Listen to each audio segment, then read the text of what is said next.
You know that moment when the house goes quiet, everyone's gone, the notifications stop, and it's just you. For some people, that silence is a gift. For others, it feels like something went wrong. And here's what's strange. The same experience, being alone, can feel like freedom or punishment, depending on who you are.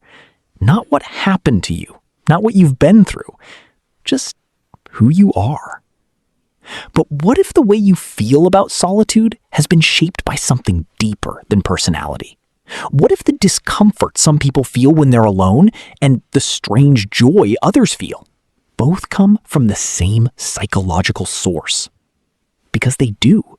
First, let's be clear about something. Wanting to be alone is not a red flag. It's not coldness. It's not damage. And feeling drained by too much solitude isn't weakness either. Both experiences are deeply, profoundly human. But there's a version of solitude that psychology calls something specific, something worth understanding. It's called positive solitude. And it's not about isolation.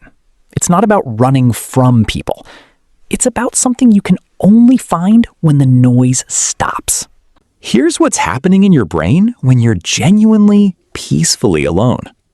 Your default mode network, a web of regions that includes the medial prefrontal cortex and the posterior cingulate cortex, becomes more active, not less.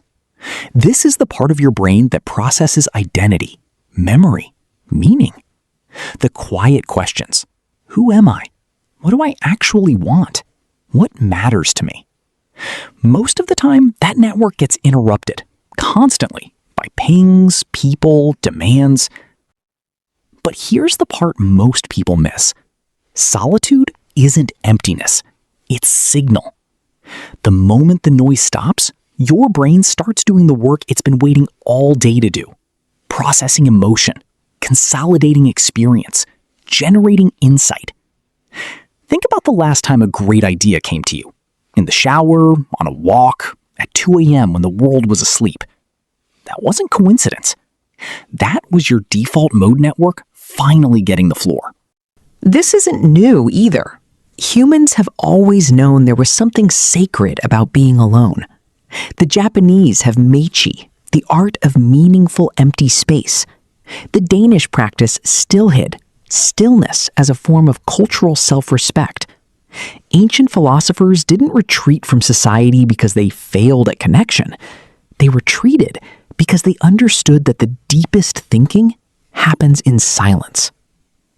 Even in modern psychology, researcher Esther Buchholz argued something quietly radical, that the need for solitude is just as biologically real as the need for attachment.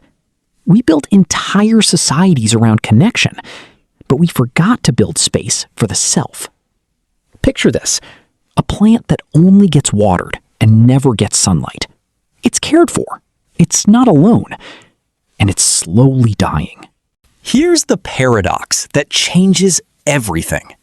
People who learn to thrive in solitude, who genuinely enjoy their own company, don't become more isolated. They become better at connection. Because when you're not starving for company, you stop settling for the wrong kind. When silence doesn't scare you, you stop filling it with noise that costs you.